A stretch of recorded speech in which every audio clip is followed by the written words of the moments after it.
राजा त्रिभुवनले काँधमा बोकेर देशमा ल्याएर राजा बनाइयो। त्यो लोकतन्त्रलाई उनका छोराले खोसे, महेन्द्रले खोसे। आज हामीले यो बोल्न दिनुहोस् सभामुख महोदय, आफ्नो टाइममा बोल्नुहोस् न। किन मान्य सदस्य के को लागि उठ्नु भएको छ? के कुन नियम, के नियम? म इतिहासबाट साबित गरेर देखाइदिन्छु। इतिहासका पुस्तक पढेर। मान्य सदस्य, मैले यहाँलाई समय दिएको छैन, त्यसैले आसन ग्रहण गरेर बसौँ र मान्य सदस्य अगाडि बढ्नुहोस्। इतिहास पढेर आउने, मसँग बहस गर्ने भने इतिहास पढेर आउने, जुम्लामा हाउ गरेर आएको जस्तो होइन। इतिहास पढेर आऊ, बहस गर्ने भने आउनुहोस् न पढेर। मान्य सदस्य आसन ग्रहण गरौँ र मान्य सदस्यलाई बोल्न दिनुहोस्। मैले बोलेको इतिहास गलत हो भने इतिहासका पुस्तक पढाएर। मान्य सदस्य समय लिएर बोल्नुपर्छ, त्यसले गर्दाखेरि मान्य सदस्यलाई मैले समय दिएको छैन, त्यसले आसन ग्रहण गरौँ र मान्य सदस्य बोल्नुहोस्। के भन्नु पाइन्छ मलाई थाहा छ। मान्य सदस्यहरू, यहाँ मैले बोल्न पाऊँ सभामुख महोदय, मेरो गएको समयको हिसाब होस्, यो डिस्टर्ब भएको समयको, यो मेरो समयको डिस्टर्ब। मान्य सदस्य आसन ग्रहण गरेर बसौँ।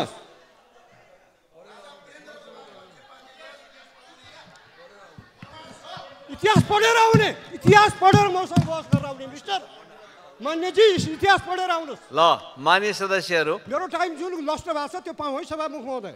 मान्य सदस्यहरू, म फेरि यहाँहरूलाई के सम्झाउन चाहन्छु भने मान्य सदस्यहरूले हाम्रो यहाँको प्रबन्ध व्यवस्था, खास गरिकन हाम्रो नियमावलीको आधारबाट हामी आफ्ना अभिव्यक्तिहरू दिन्छौँ। अभिव्यक्तिहरू दिँदाखेरि मान्य सदस्यहरूले राष्ट्रको अगाडि सार्वजनिक ढङ्गबाट, त्यसमा पनि हाम्रो खुला भएको संसदमा बोलिरहनु भएको छ। यसरी बोलिरहँदाखेरि तथ्य सत्यमा आधारित भएर, तर्कमा आधारित भएर व्यवस्थित ढङ्गबाट बोल्नुपर्छ भन्ने विषयमा मान्य सदस्यहरू आफै जानकार हुनुहुन्छ। जो मान्य सदस्यहरूले आफ्ना तर्क, आफ्ना भनाइ राखिरहनु भएको छ, यो राखिरहँदाखेरि कयौँ मान्य सदस्यहरूलाई त्यो बेठिक लाग्न सक्छ, झुटो लाग्न सक्छ, असत्य लाग्न सक्छ। त्यसमा मान्य सदस्यहरू असहमत हुन सक्नुहुन्छ।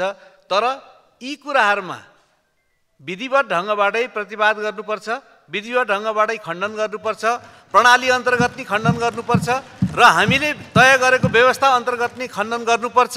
र त्यसको बारेमा मान्य सदस्यहरू जानकार हुनुहुन्छ। जानकार नभएको कुरालाई सञ्चालन गर्ने सन्दर्भमा यहाँबाट निर्देशन गरिएको छ, निर्दिष्ट गरिएको छ, अनुमति दिने नदिने कामहरू गरिएको छ।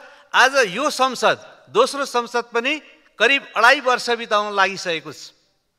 3टा हाम्रा यिनै अधिवेशनहरू सञ्चालन भइसकेका छन् भन्नाले हिउँदे अधिवेशनहरू सम्पन्न हुन लागिरहेका छन्।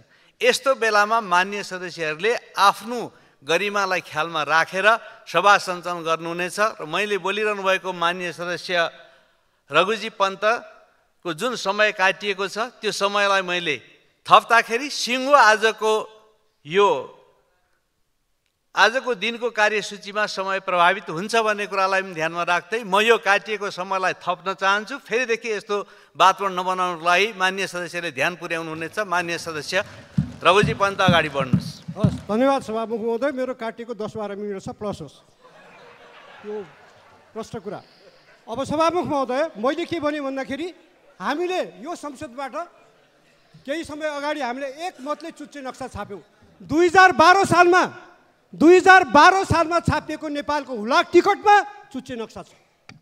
2012 सालमा छापिएको हुलाक टिकटमा नेपालको नक्सा छ। नेपालले छापेको टिकटमा 17 सालपछि यो पञ्चायतको अवधिमा त्यो चुच्चे नक्सालाई कसले बुझ्चे बचायो? जवाब चाहियो यहाँ। कहाँ हराएर किन हरायो त्यो चुच्चे नक्सा? त्यसको जवाब दिनु पर्दैन? अनि यो संसदले फेरि हाम्रो यही गणतन्त्र आएपछि यो संसदले एसोर्ट गर्यो, आफ्नो पुरानो नक्सा खोज्यो र त्यसलाई पुनर्स्थापित गर्यो। अनि यो चाहिँ राष्ट्रियता कमजोर भएको हुन्छ। तपाईँहरू जुलुस निकाल्नुहुन्छ राजावादीहरूको भनेर, त्यहाँ यसो हेऱ्यो सबभन्दा तल देशभन्दा माथि नरेश, नरेशभन्दा माथि योगी र उत्तर प्रदेश। यही हो देशभक्ति? देशभक्तिको नमुना यही हो। त्यसैले सभामुख महोदय, म भन्छु राजा महेन्द्रको पालामा राजतन्त्रकै पालामा, सक्रिय राजतन्त्रको पालामा नेपालको चुच्चे नक्सा हरायो। त्यति मात्र होइन, नेपालको लोकतन्त्र पनि हरायो, 17 सालको काण्ड गरेर सम्पूर्ण नेताहरूलाई प्रवासमा पठाइयो, जेलमा सयौँ दशौँ वर्ष हालियो। त्यसैले मैले के भनेको इतिहास फर्केर हेरौँ। अब आउनुहोस् 46 सालमा आन्दोलन गऱ्यौँ, हामीले प्रजातन्त्र अथवा बहुदलीय प्रजातन्त्र बहुदलीय लोकतन्त्र स्थापना गऱ्यौँ। हामीले मान्या हामी गणतन्त्रवादी एमालेहरू, तर हामीले सम्झौतामा के मान्यौँ भने ठिक छ संवैधानिक राजतन्त्र मानेर जाने। त्यो संवैधानिक राजतन्त्र कसले उल्टायो? त्यो उल्टाको राजा ज्ञानेन्द्रले असोज 18 र माघ 19 गरेर होइन। अनि राजतन्त्र के को लागि चाहियो? त्यसैको लागि। अनि युवराज दशैँ